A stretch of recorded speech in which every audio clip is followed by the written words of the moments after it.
Hey, thanks for pressing play on complexities.podcast. You're the bee's knees. This podcast is meant to be a catalyst for healing. We hope that our words will be thought-provoking, not ego-provoking. Although I will poke fun at your ego.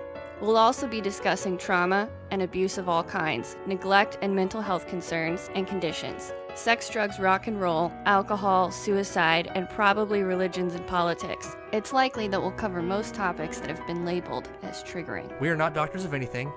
We can't treat or diagnose you, and we are definitely not a substitute for treatment of any kind.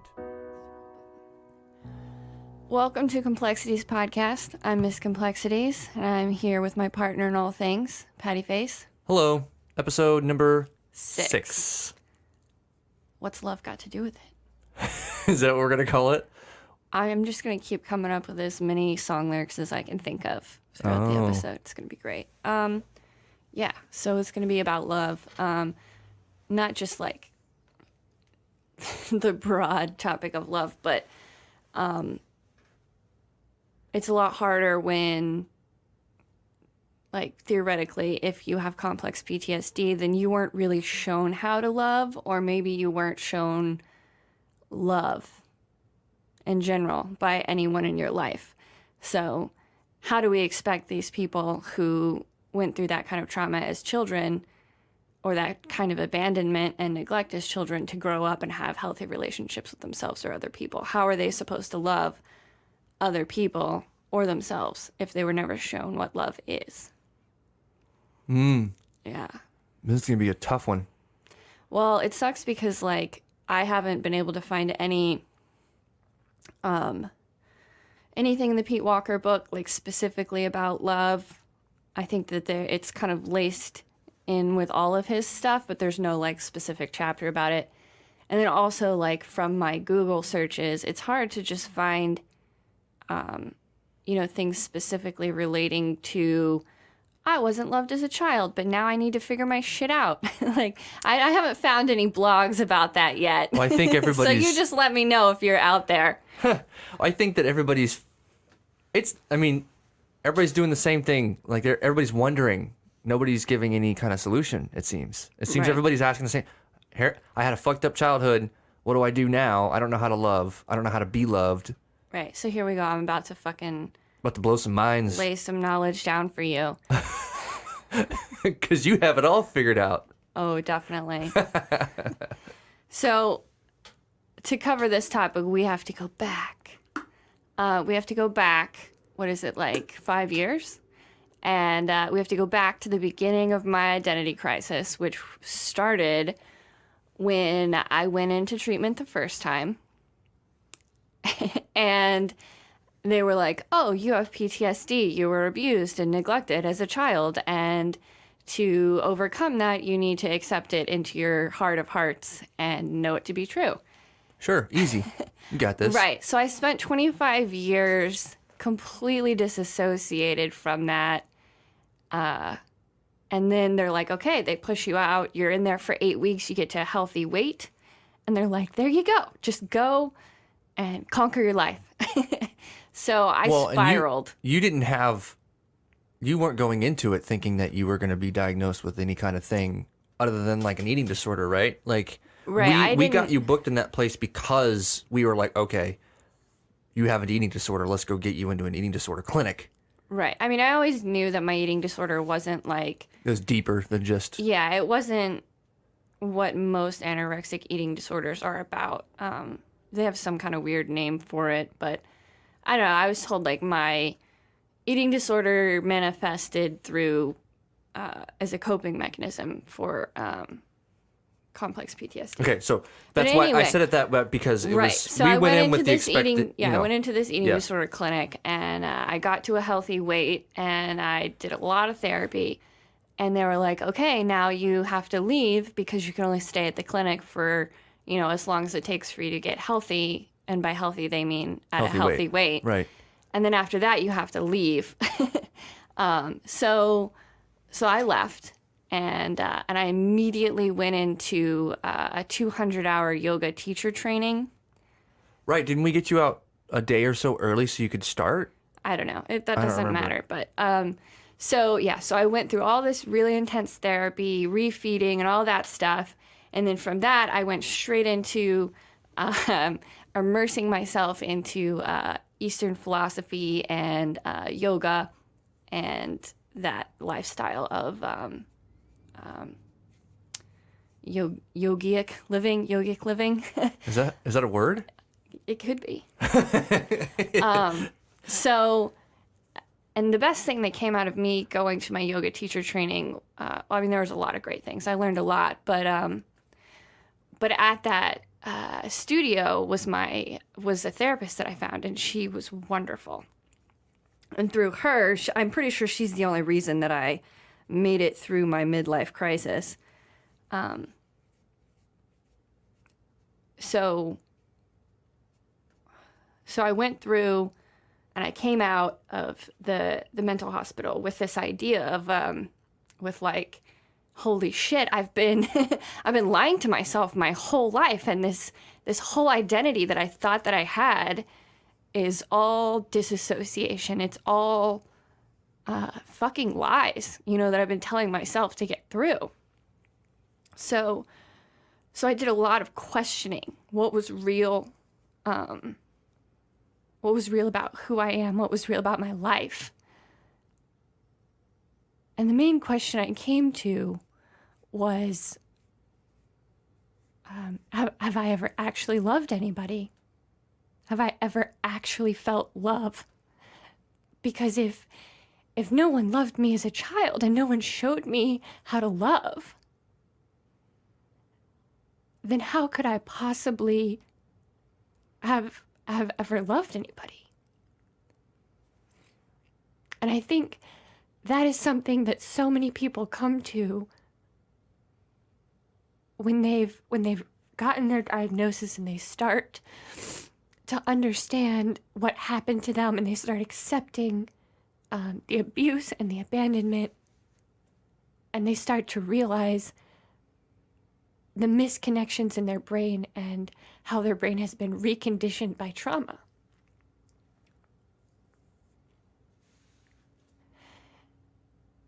I think love is innate to human beings.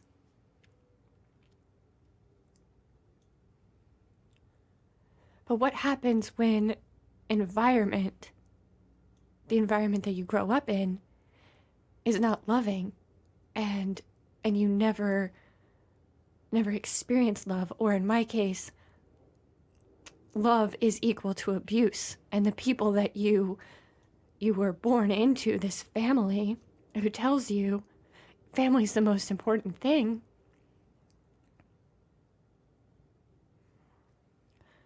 their version of love and their definition of the word is synonymous with abuse and neglect.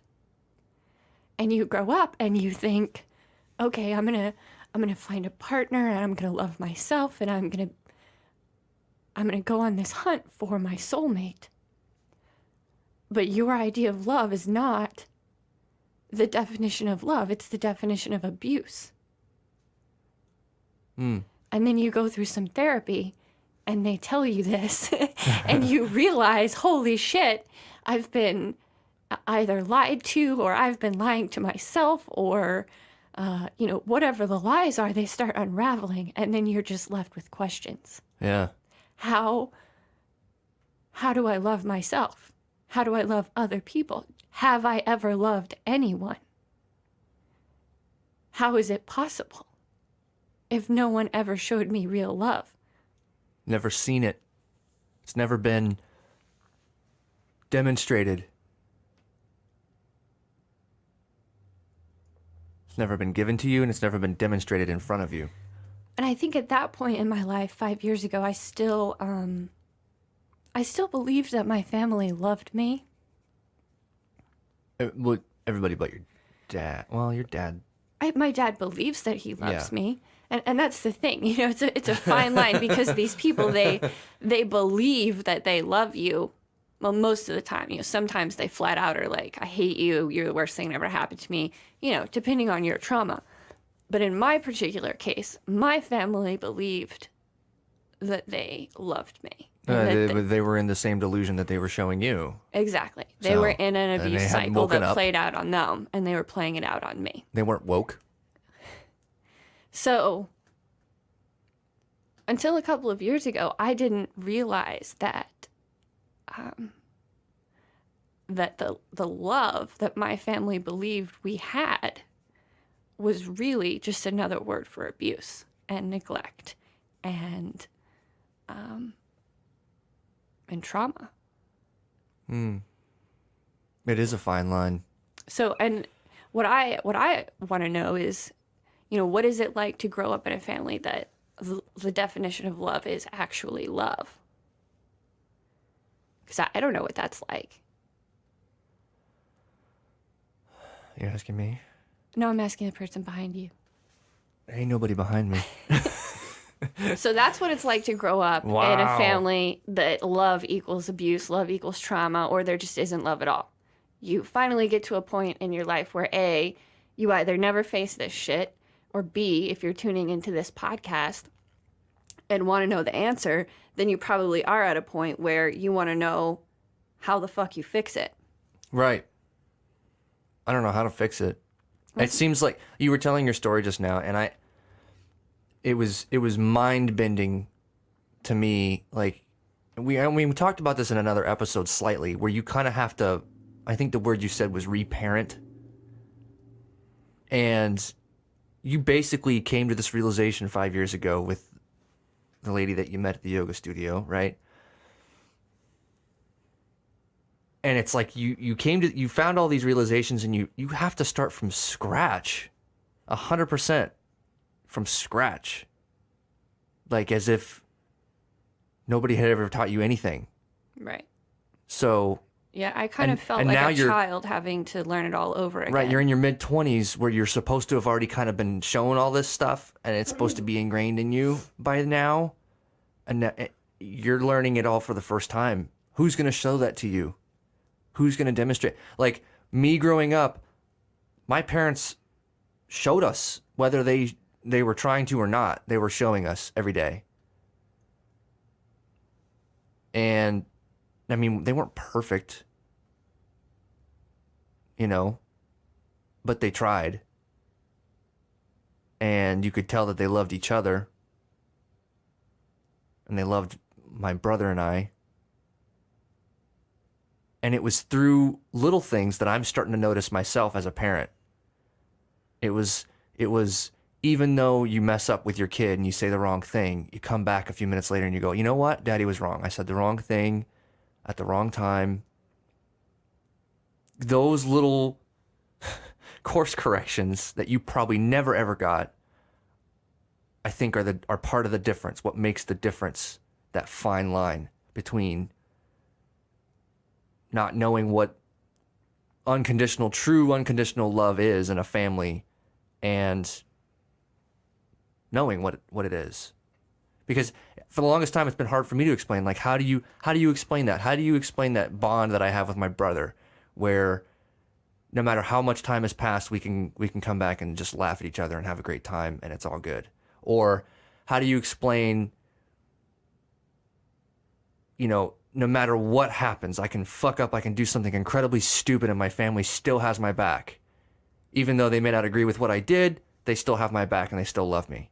How do you explain that? How do you explain how to teach that? It's the everyday. It's the everyday shit that you never got as a kid. Ever. Not even a little bit.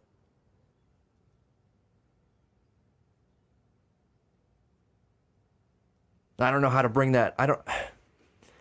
And quite honestly, being with you over the past, especially the past 5 years, how do I, as a partner, show that to you without slipping into the parent role that you never got? There you go, dropping those fucking crystals again. On to the next crystal. They're slippery. Perfectly timed. You know what I mean, though? Like, how am I supposed to do that? That's my struggle. Well, that's not your job. That's not my And job, that's- and that's the thing that I've had to tell myself. That is not my job. My job is not to parent her. But But It is my job. It's also not your job to teach me how to love No, or to teach me what love is. Like that is. but I can be what you need. Yeah. So. I can try at least. So whenever I started seeing my therapist, the one I met at the yoga studio, there's a cat meowing. This is what I brought to her. I said, I don't know if I've ever loved anybody. I definitely don't love myself. And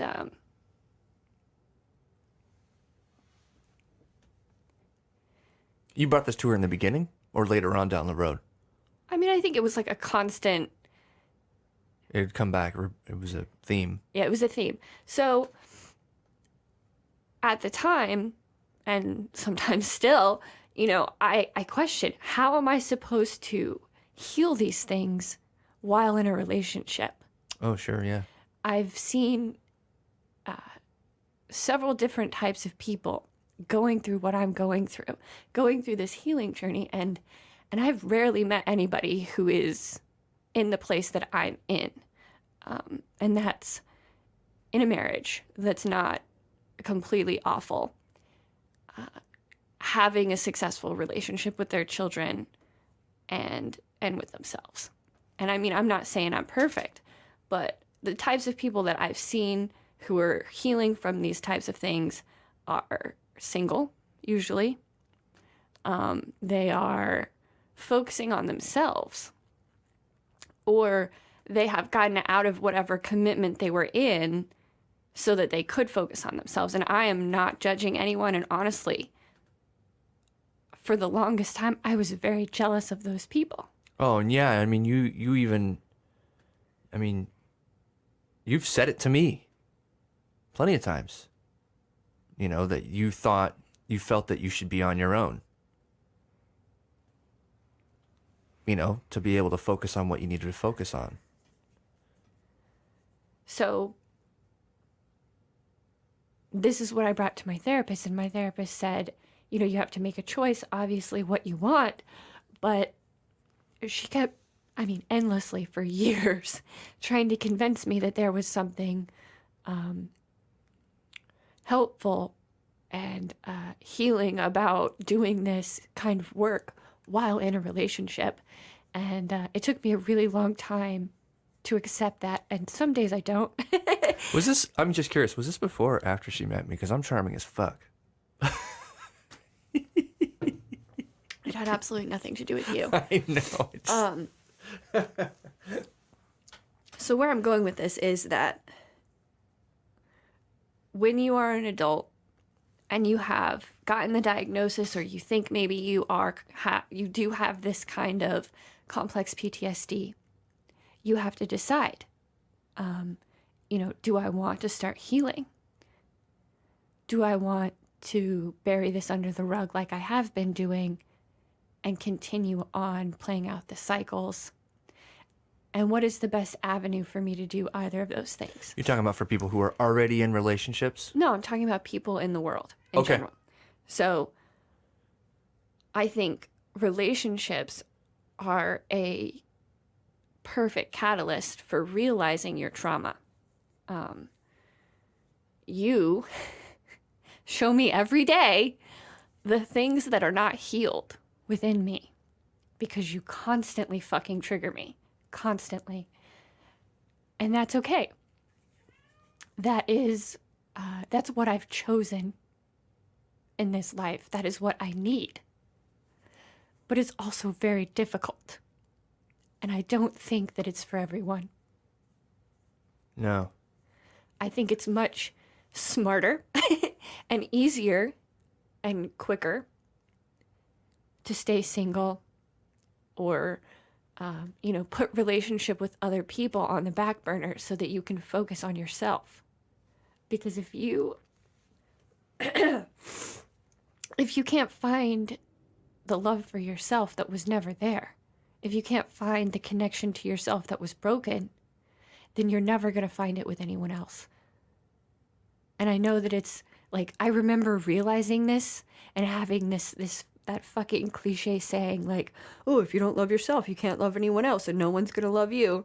Like, I remember being so fucking pissed That it was true. when I had the final realization of, like, this is so fucking true. Like, I will never be able to have, like, a healthy relationship with anyone if I don't have a healthy relationship with myself. If I don't respect myself, nobody else is going to respect me. If I don't love myself, people may love me. I know you love me, but I can't feel that love. Right. I can't accept that love because I don't. You don't know how to. Not that I don't know how to, but I've been conditioned to the opposite. Your love feels dangerous. Your love is triggering. Your love is scary. It feels conditional. It feels like there's another shoe that's going to drop. Because it feels so similar to what you grew up around. Well, I think love, in my mind, is That's another... the fine line we're talking about, right? It's another word for connection. Okay. And connection is dangerous to people who have complex PTSD. Yeah. Cats really want in here. So connection and, my definition of love is obviously skewed. So when I think of connection and I think of love, they feel synonymous to me because I don't really know what love feels like or what love is besides what the movies tell us it should be. And that's bullshit because that's not reality. So I've spent years and years and years trying to figure out what is real. And all I've found is human beings have to have this degree of self-love. There has to be some degree where you look in the mirror and you say, I'm fucking amazing and I love you. Because if you don't, you can't do anything else. You can't heal any problems that you may have, whatever they are.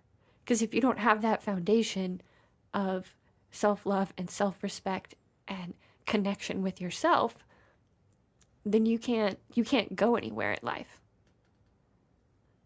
You may have relationships, you may have successes, you may have failures, but they won't be as full and they won't be as meaningful because you're not fully committed to them. If you're not fully committed to yourself and you're at war with yourself, which I think when I say at war with yourself, many people with complex PTSD will understand what I'm saying.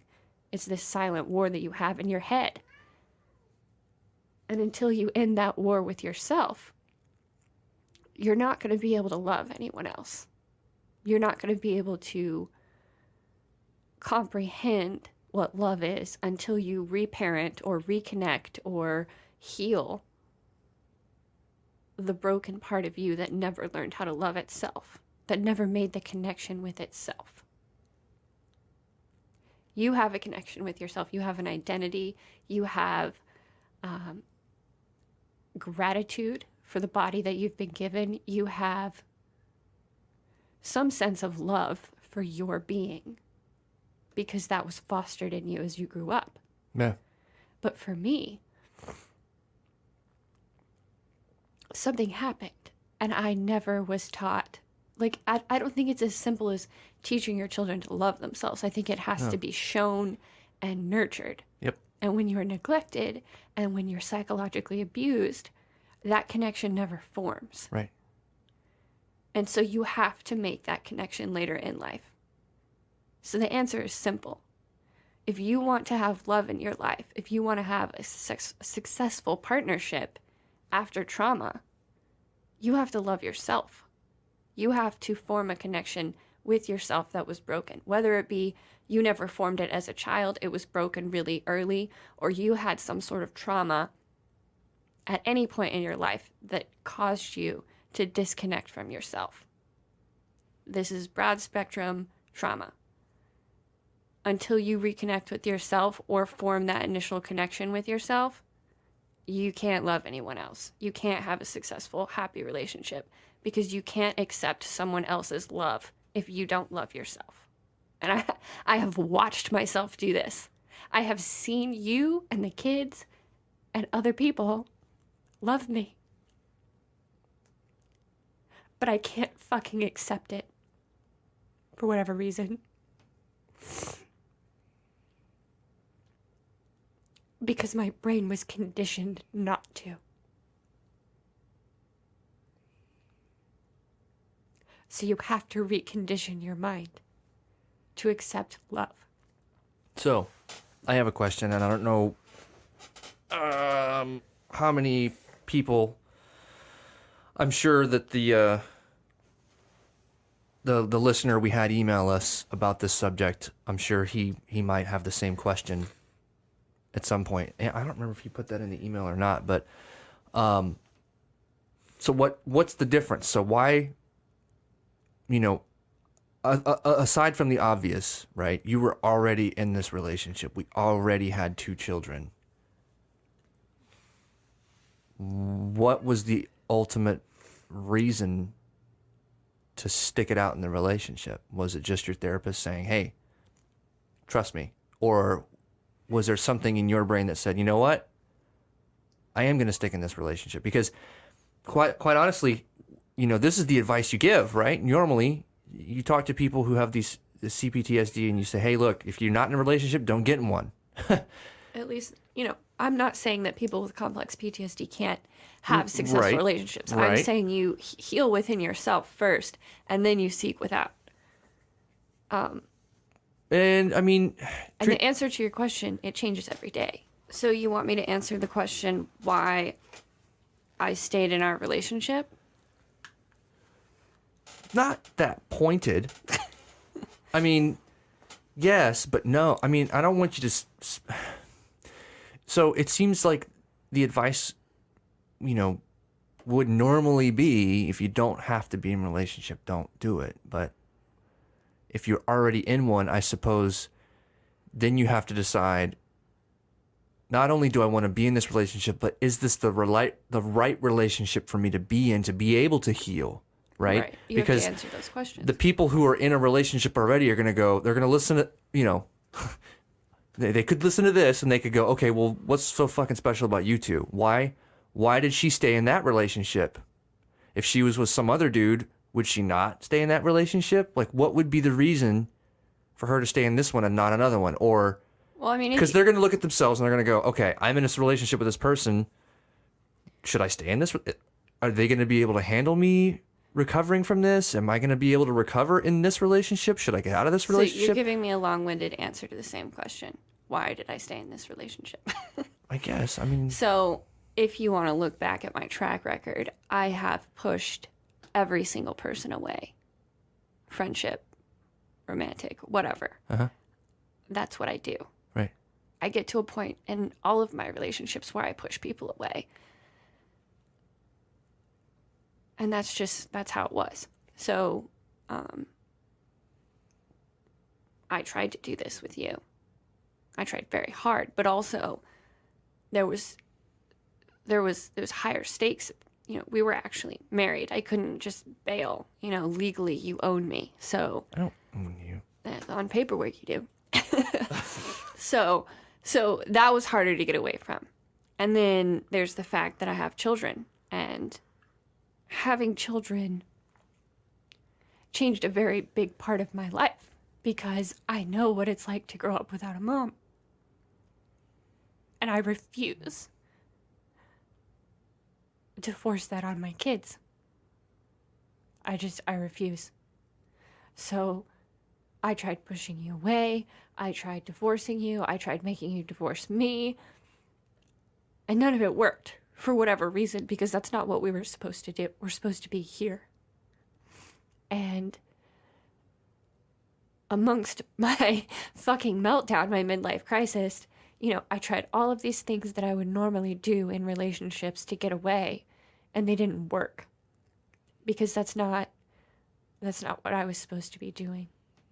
I came to the realization that, and I think everybody gets to this to some degree when they're healing from shit. Like, you've gotten so deep into the healing, like you've brought so much shit up, there's no turning back. Like the veil of disassociation and the veil of, I think before treatment, I wasn't happy, obviously. I was starving myself. I was depressed. but I wasn't constantly aware of how triggered I was. There was like a fog over my eyes that didn't let me see how fucked up my childhood was. Yeah, I just remember I would go away for school or whatever, and you would just tell me how depressed you were. Right. Because I wasn't there, but it wasn't that. It was because I was alone with myself, and alone with myself right. has always been my worst place. You were like, I'm really depressed. I'm not eating, and I'm like. So at some point in your healing, you realize, you've come out of that fog, and you see your life for what it is. You see your trauma. You see your cycles that you play out on yourself and you play out on other people. I realized the cycle I was playing out on you and all the relationships that I had, and I realized the abuse cycles that I played out on myself. And you can't undo that. There's no going backwards. I can't put the fog back on. At least I haven't figured out how to. Maybe other people have. I don't know. I haven't figured out how to put the fog back on and just go back to the way. You don't want to put the fog back on. But there's something that was tempting. Safe and familiar and sometimes better because I wasn't triggered all the time. Or I was, but I wasn't aware that I was constantly triggered. Right. Now, right. I'm in this position where I'm like, oh, that's fucking triggering. Oh, that's fucking triggering. Oh, I'm so fucking triggered. Like, you make me so crazy because you just keep reminding my dad.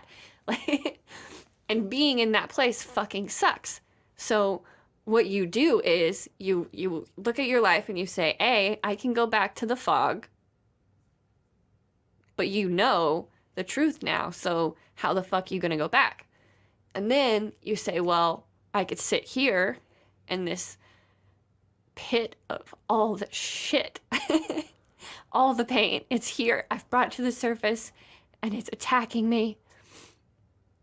Or I can go forward and hope that there's a fucking light at the end of the tunnel. Oh, you got it in. I got it in. It only took 33 minutes and I got it in. So I guess that's kind of where I eventually got to, which was I have to keep going. I have to keep healing because I can't go back to the fog and the bliss of ignorance, that right. was what I was in before. I fucking hate it here. I'm constantly triggered. My life is a mess. I'm unhappy. My marriage is falling apart. I can't stay here. So all that's left is forward. All that's left is healing more. And so that's when I dove deep, into learning about complex PTSD, learning about just learning everything, learning psychology of how it all fucking works. So and all of this helped you make the decision to stay ultimately with me and the kids and doing this every day, despite being triggered all the time. So every time you trigger me, I swear to God, I'm gonna strangle that fucking cat. You shouldn't say that. Why? Out loud on a podcast. It's animal abuse. I'm not gonna strangle a cat. The cat's 12 years old. He's fucking senile. Just ignore him. I love him. He's crazy. Yeah, guest starring Rogelio. Rogelio's my Brogelio. So no, I can't give you a reason for why I stay. I stay because I don't have the money to leave. I stay because I don't have anywhere to go. Well, it's not necessarily me. I don't need a reason. I'm just glad you're here. So it's everybody else who's listening who's going, okay, I have a decision to make. Okay, so if you're in a relationship, be my decision? What's going to be my if you're in a relationship, point, and you are like, I don't know if this is helpful for my healing. Ultimately, you have to pick yourself. You have, and I did this. You did. I picked myself. You did. And my recovery came before our marriage. That's true. And that's a really hard decision for anyone, especially people who don't feel worthy because of conditioning, because of abuse.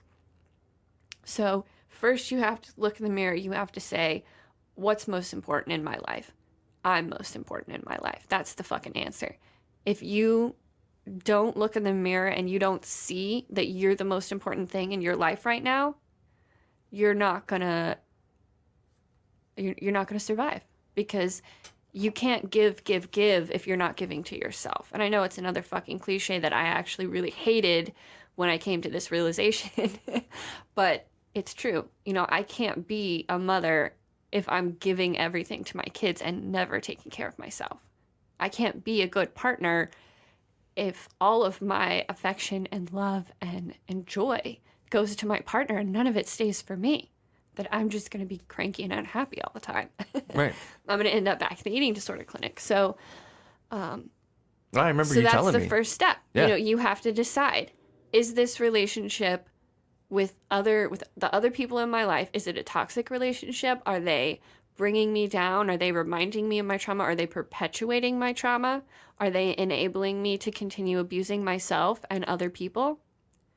If yes, then you need to those people don't need to be in your life anymore. You have to cut out the toxic relationships. And I saw a meme about this, and it was like, you can't heal in the environment that you got sick in. So if you get some kind of like communicable disease, something infectious that you can get over and over, like I'm blanking, pneumonia. Like if you get pneumonia and you never clean your house, or you live in a place where everyone around you has pneumonia, you're just going to keep fucking getting pneumonia. I'm not a doctor. I don't know how accurate this is, but it's the metaphor I'm going with, okay? Well, if you're in a burning house, we're talking about sick. You can't heal from sick in a place that you got sick. So, fucking pneumonia. Everybody around you has pneumonia. Pneumonia germs everywhere. Got it. Right? Pneumonia is just go with it. synonymous with abuse, trauma, and toxic people. I'm with you. Get out of the environment. Get out of Otherwise, the you're gonna fucking keep environment. Yep. Like, I know many people who still have relationships with their abusers, whether that be, it's a spectrum. I don't personally, these people I know, I still live with the people who abused me as a child. Oh yeah, I see it on Reddit a lot. I've been reading a lot of Reddit. I talk to them every once in a while for whatever fucking reason. Right. That is your personal decision. I personally could not heal with those people in my life. Those people are going to constantly bring up my trauma. Yep. When I realized that they were still abusing me, still lying to me, still gaslighting me, still perpetuating trauma on me and my life and my children, that's when I was done. Yeah, I remember. Because it's not just like it happened once in my childhood and we're trying to work it out together. No, they are still abusing me. Mm-hmm. They are still gaslighting me. They're still lies. They're still coming up with new lies that they've been telling me for 20 fucking years. Yeah, new shit. So, done. I'm out. Yeah. I don't need that shit in my life. All right, so you have to pull yourself out of the environment so you can heal. But if you're in a romantic relationship with someone and you're trying to decide, is this worth sticking around while I heal? I think that's not just a question that you have to ask in the mirror. That's a question you have to ask with your partner. Are they going to be willing to sacrifice so much for you? Are they... there's someone I follow on Instagram, and she's been with her partner for, I don't know, like 5-6 years or something. And he's been there with her through rehab stints. He has been in the bathroom on the floor with her, keeping her from using behaviors. And it's amazing. It's wonderful. But not everyone is capable of doing that. And you have to sit down with your partner and you have to have a real fucking conversation. Yep. Because it is hard. It is taxing on both of you to try to heal while maintaining a relationship. And you're going to You're going to bring each other down. Yep. You're going to... I personally turned Pat into my abusers. I have in the past unconsciously manipulated Pat into becoming my abusers. I had no idea. Well, I didn't realize it until after I, much therapy. But, yeah, so you have to decide, like, is this relationship beneficial for my recovery? And for me, I didn't really have an answer for that. The answer was, I don't have anywhere to go. I don't have any other options. And you're not a toxic person in my life. You're not... Hooray. You're not my family. You're not these people who are abusing me, gaslighting me, and making me suffer every day. You're kind of like a neutral person, because if I can't allow myself to accept your love because I'm not there in my healing journey yet, but you're also not continuing the trauma. You're just kind of like neutral. Like, okay, like I can have you in my life because you're not necessarily making it worse. You're not hindering, you're not purposefully, I think that's the big difference here. You're not purposely hindering my recovery. You might be triggering and you might bring up a lot of shit for me. Right. But you also are there trying to change your behavior so that you don't do that. That's why the communication piece with your partner is so fucking important. Because if you're not able to tell the person that you're with, right, the patty face in your life, the normal, if you can't tell them what's going on, how are they ever going to have a chance in kind of staying out of your way? You know, that a lot of my time spent, especially in those, how shall I say, those dark days where you had to tell me, I have to put myself first before this marriage. And I was like, all right, you figure your shit out. I'll be here. You know, you got to be able to say those things because you got to give that person the opportunity. Right. And if to be able to understand and to be able to make the decision themselves on whether or not they want to stick around. Right. If your partner comes to that question, and if you say, look, you know, I have to put myself before our relationship, you know, that's where I'm at. Are you going to stick around or not? And if they're like, well, that's not fair to me, then that's how you know that they're not worth it. Because if they can't see what's under that question is, I'm saying, Pat, if I stay in our marriage and I don't put myself first, I'm not going to survive. Well, that's exactly what you said. Right. That is. So, I mean, but I think when you come to somebody and you give them that ultimatum, they're gonna hit that with their ego. Oh yeah. They're not gonna hear your health and well-being. Especially if they haven't. This is the question that you really need to be saying. Well, if I stay in our relationship and I don't put myself first, I'm gonna die. What do you want? Do you want an unhappy, perhaps suicidal, unhealthy, fucked up partner? Or do you want to give me the space to put myself first? And that's what I wanted. That's the fucking question. I wanted to give you the space. And that question is really going to show you what kind of people deserve to be in your life. Because every time I brought that sort of question to my family, you know, they would either try to get off the phone or they would tell me, you know, that's shit you got to figure out on your own, you know, or, oh, we never did anything like that. You ask these people this question. In our relationship, I have to put myself first. If anyone ever tells you that you can't put yourself first in a relationship with them, that's a toxic relationship that you don't need to be in. Because they don't respect you. And they're going to continue to hurt you in some way, whatever the fuck way it is. Yeah. They don't see you as equal, and they don't respect your recovery, so they're not going to help you recover. They're going to be detrimental to your recovery or healing. So you got to decide if you're going to start loving yourself. You got to decide what people you need to keep in your life. And you got to make sure to communicate as well as you can to those people who are sticking around. Right, and to yourself. Right. Because, you know, it's not something that I can say in the morning every day, I love you. No, you don't. Because within like 10 minutes, the conditioning in my mind is going to kick back in. And I'm going to start hating myself. I'm going to start feeling unworthy. I'm going to start turning Pat into my dad. So it has to be a constant choice. And it can't be like, I'm going to distance myself from these toxic people, but then every once in a while, I'm going to let them back in. Like, you have to fucking decide. There's no middle ground with toxic people in your life. There really isn't. I think you tried for a while with your... I did try. With your mom's side of the family, but it just eventually... Well, you made the one trip that was kind of the nail in the coffin, but you were on that road to begin. I'm 100% positive that you would have cut them out no matter what. Like, it was inevitable. Because of the way you would go back and forth, like, oh, I'm going to call him today. And then you get off the phone, you'd be like, what the fuck? I mean, if you get off the phone, every single phone call you have with these people, and and you hate your life and yourself afterwards, that's a really great indicator that that's not a loving relationship. Right. That's not what love is. No. That's what abuse is. Right.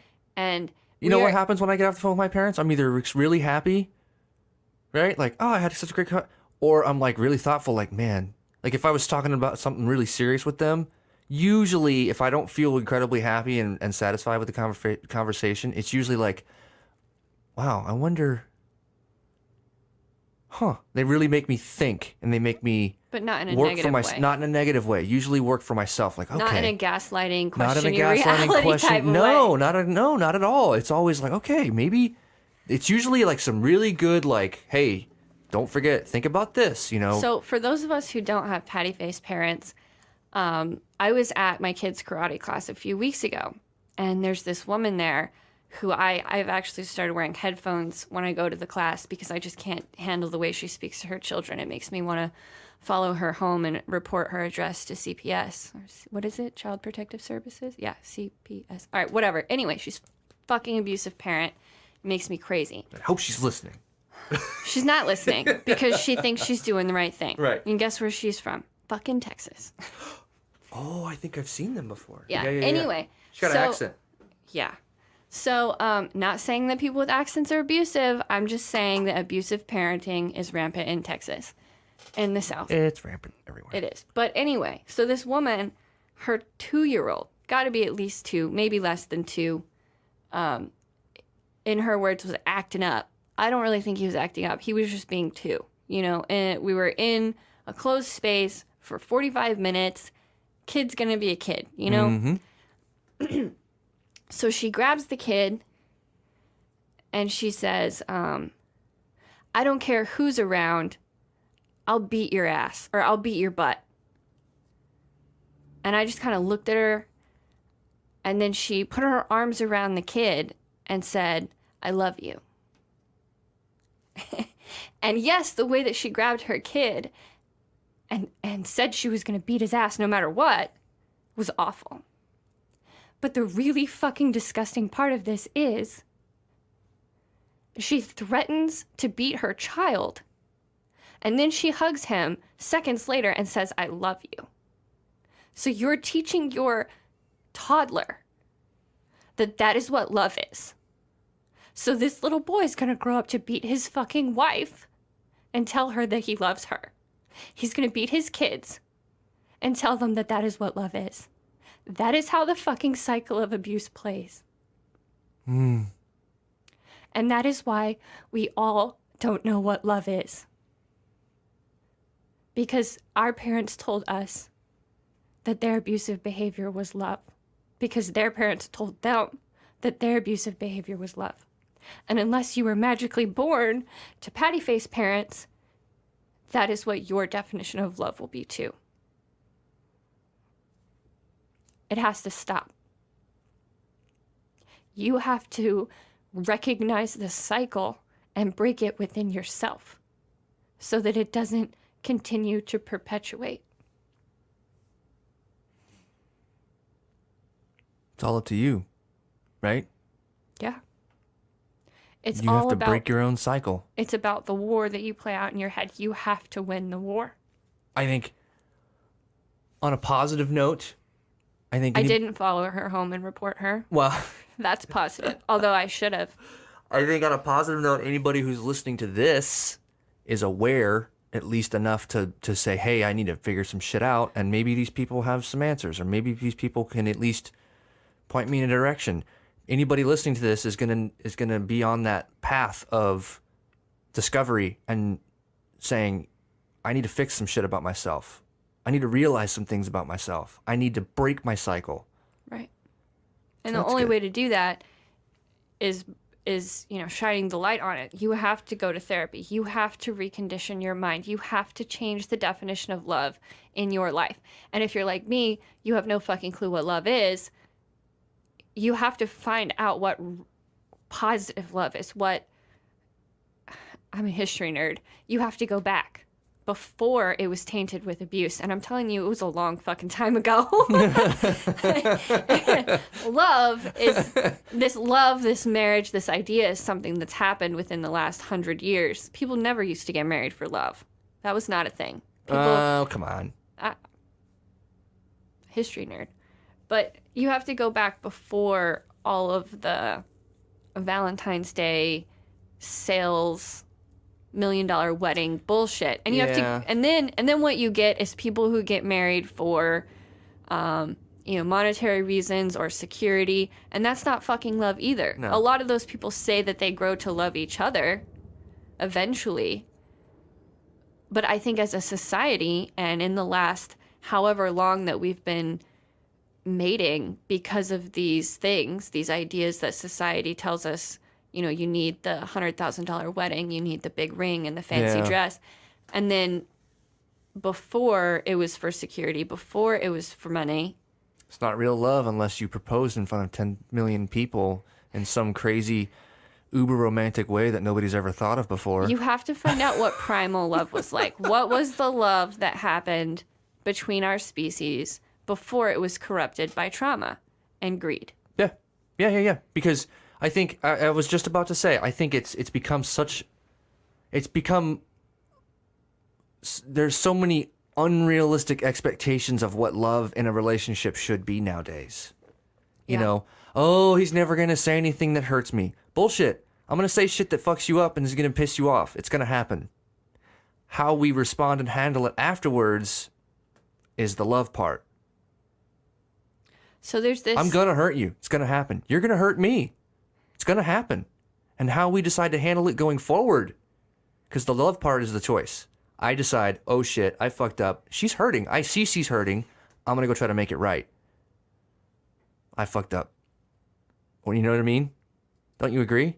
Yeah, you fuck up all the time. You're looking at me like deer in the headlights. But I think that's the difference. We have an unrealistic expectation, and then when those expectations aren't met, we don't seek to fix it. So we have an unrealistic expectation of what love is because of the last 100 years of brainwashing.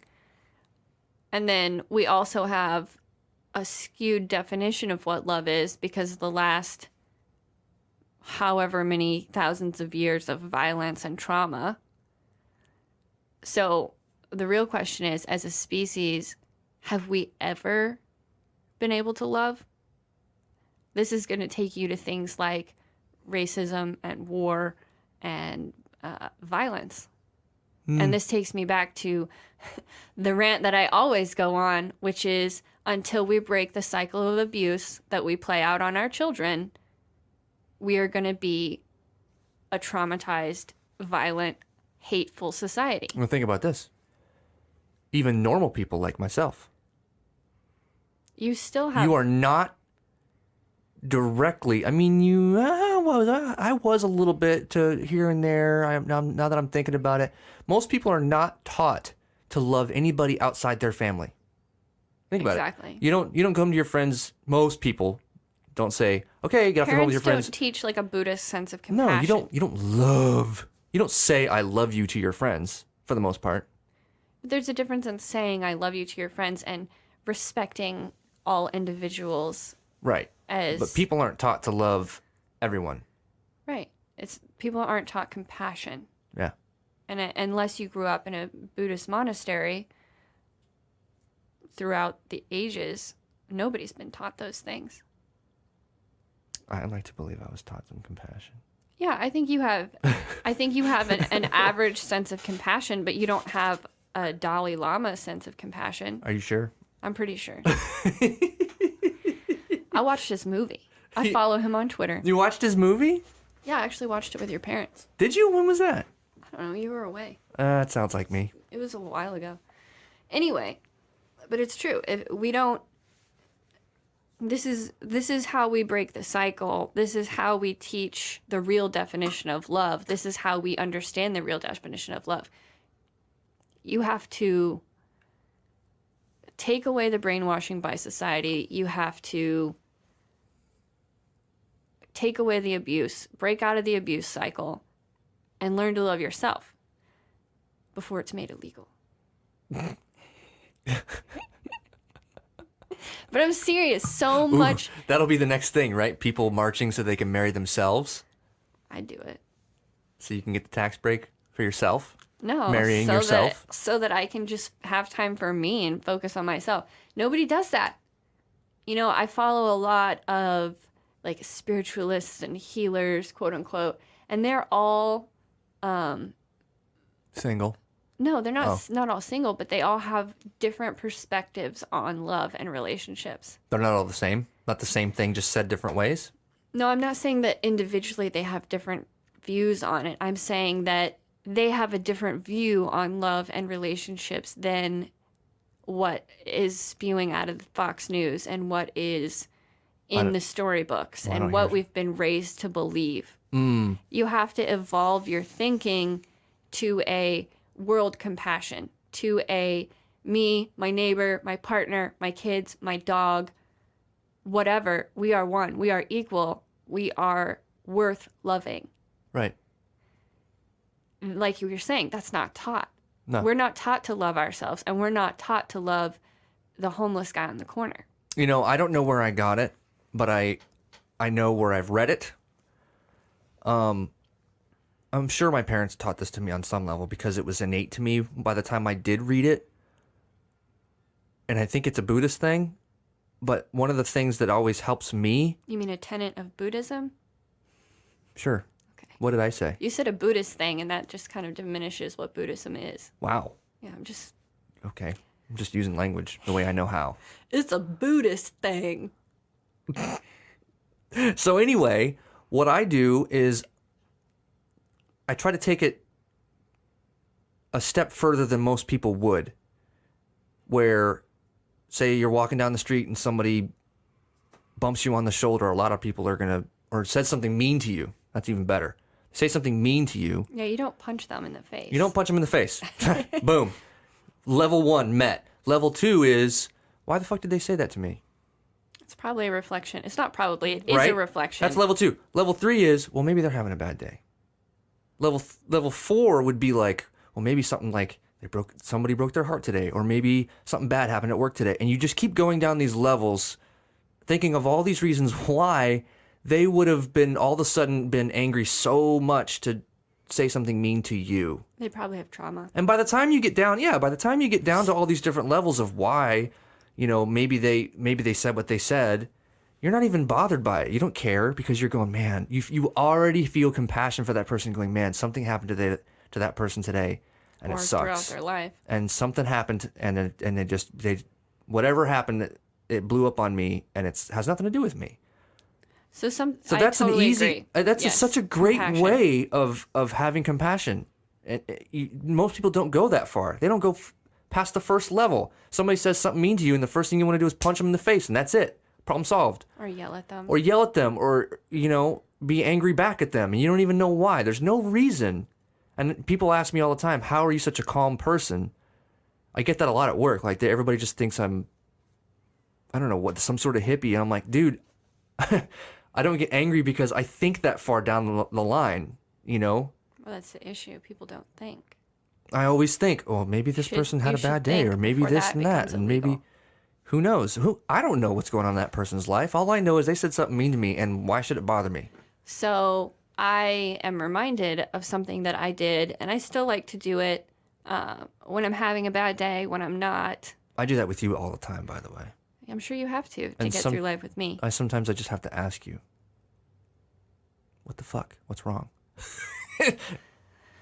So something that I started doing when I was trying to reparent myself and learn to love myself. You're still trying to reparent, right?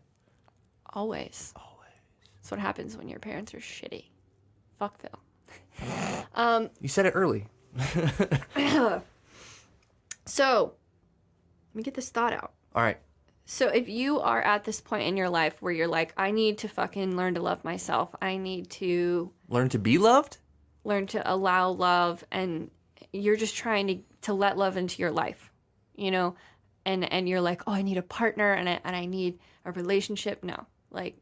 It's like that movie where all the drug addicts were told to get a plant before they have any other relationships. I don't remember what movie that was, but maybe they were alcoholics. I don't remember. Or were they assassins?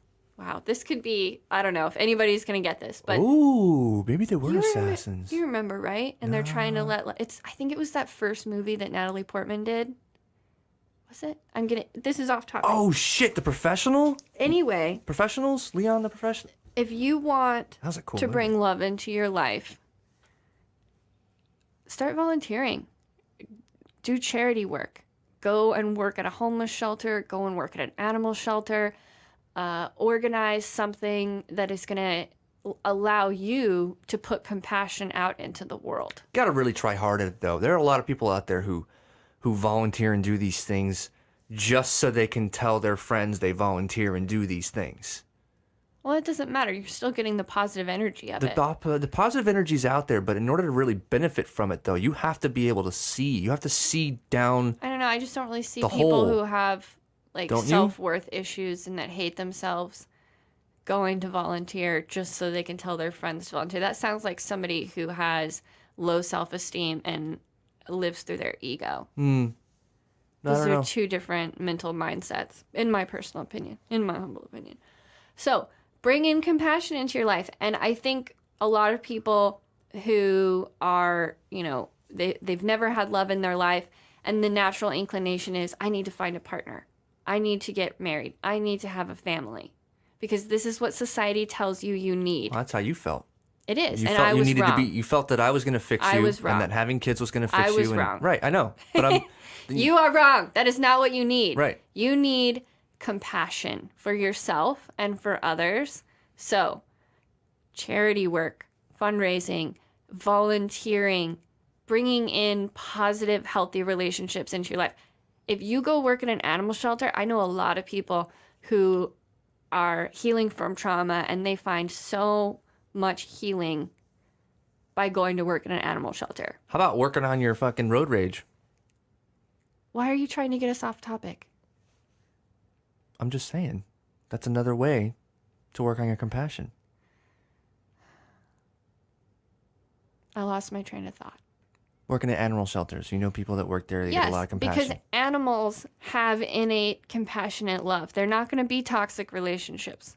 They are going to give you their full presence. They are going to give you love. That is how you find love in your life and within yourself, is by making those loving connections. And I think we get so lost in the idea that we need to have a partner, a romantic partner, to love us so that we can feel loved. But I am telling you from fucking firsthand experience, if you do not love yourself, you will not feel the love that anyone else is ever able to give you. And I give her a fuck ton of love. You can spend your whole life searching for the most amazing partner, and you can find them, but it will not fix the fact that you do not love yourself. And there's nothing wrong with that. I'm not saying it's bad to not love yourself. I'm saying that it is a step along the road.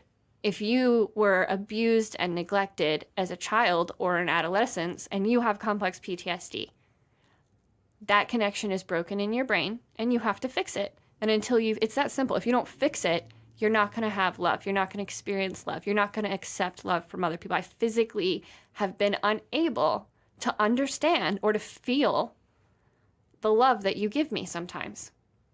I don't feel it. I don't feel anything. And then you start feeling sad and you spiral and you guilt and you shame and you have flashbacks, and it's fucking awful. So instead of seeking out other people to love you, love yourself. Learn to love yourself, and do this by putting compassion out into the world and putting compassion to you.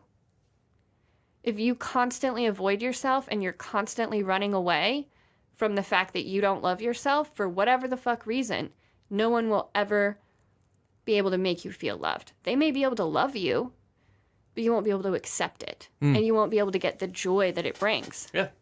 Well, and if the person that's trying to give you this love is worth their weight, they're going to feel it. They're going to know. I know. I want to talk about children for a minute, because this episode's getting long and we need to bring that up. Where are we at? An hour 5. So We took like a 5-minute break to children. deal with the cats, so we got time. About 20 minutes. The only time in my life that I've ever experienced looking at someone and being like, yes, I love them, is my kids. And I don't know how to explain that because I don't have a normal relationship with love. But I know that that's not everybody's story that has trauma or is living in their abuse cycle. A lot of people are still unable to form healthy connections to their children, or and I think maybe it has to do with the fact that I felt so unloved as a child, and I know what it's like to lose a parent and not have that connection. Yeah, that's the vibe I get for sure. So I have this special place in my heart for children, and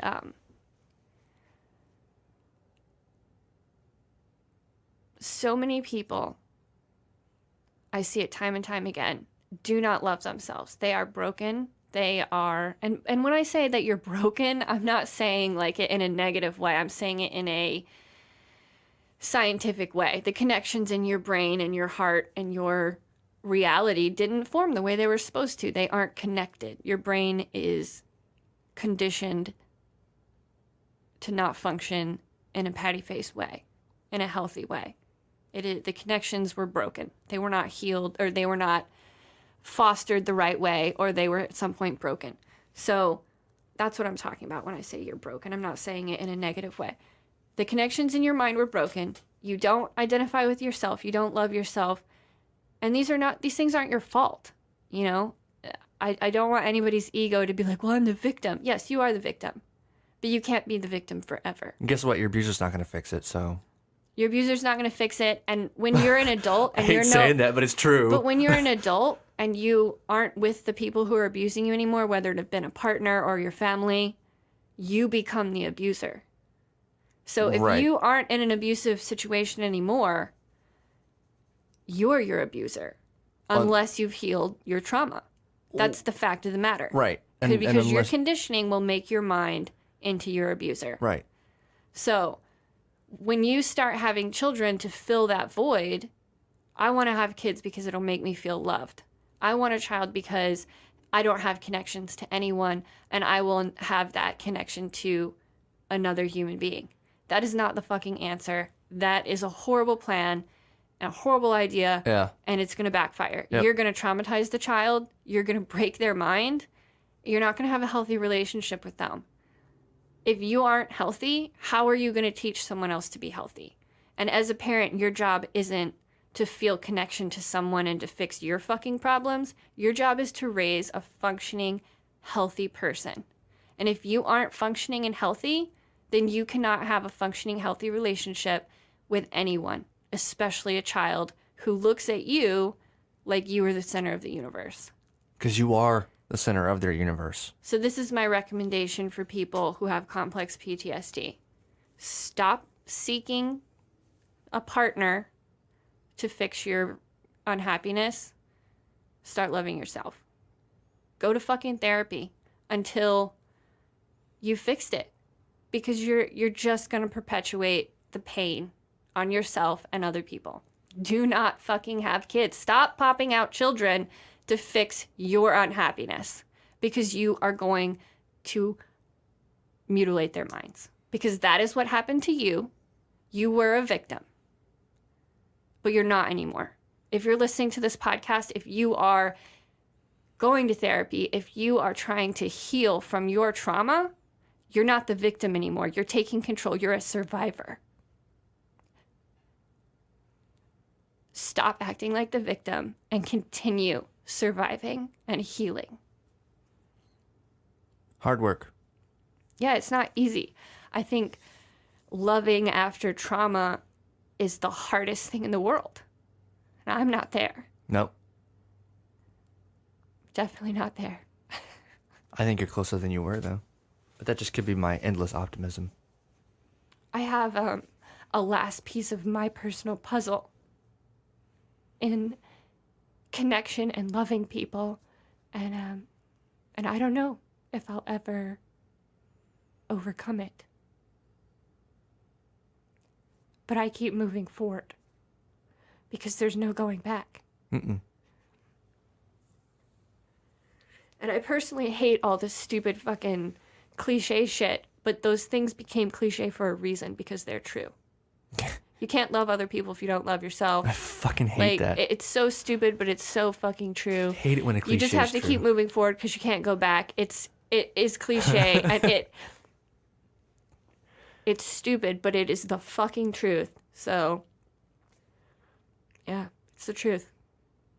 If you truly love someone, let them go. Yeah, I don't know about that one. That was kind of just fucking stupid. I had to let you go on some level. Well, I think that's attesting to ego and an unrealistic ego expectation of love and holding on to someone in a codependent way. I'm going to stop Sherlocking that statement because Wow. it doesn't involve what we're talking about. No, it doesn't. All right, so that's enough. All Enough right. of that. Let me ask you a question. What's love got to do with it? I don't know how that goes. Tina Turner? Is it Tina Turner? That's Tina Turner. I'm not Tina Turner. She says it's a secondhand emotion. I don't believe in emotions. I know. What were you going to ask? Do you have a win for the week, or are we going to do that? Are we going to skip it? What are we going to do? You haven't thought of it, have you? I haven't thought of mine. Win for the week? Let me think. I sought out something that I think is going to be moving me forward on my healing journey. And instead of being paralyzed by the fear of doing something scary, I'm pushing myself to work harder. That was vague. Fuck you. Damn, girl. Top that. She said flatly. I don't know. I haven't thought about it. Shit. You're the one who brought it up. Well, it's supposed to be a thing that we do every time, and I don't know. I don't believe in things. I don't have one. Fuck.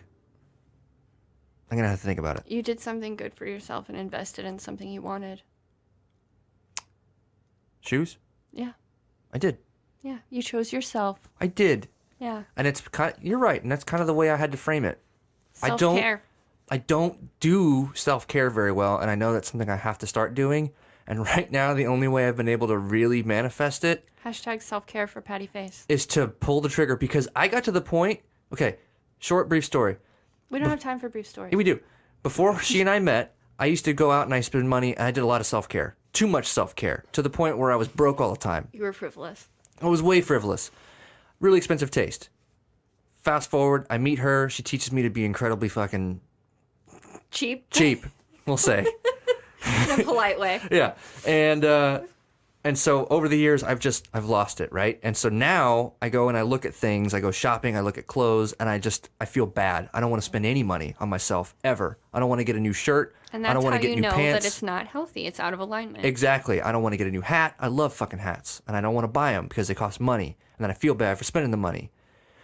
So lately, I've been pushing myself to get a little bit of that back. Not so much that it puts us in the poorhouse, but at least to the point where I go, you know what? I'm worth it. I'm worth it, and I'm going to do it, and I've worked my ass off, and I have the money, and I'm just going to pull the trigger and be happy with myself. So you're right. Win of That's the my week. win for the week. Fuck Phil. Fuck Phil.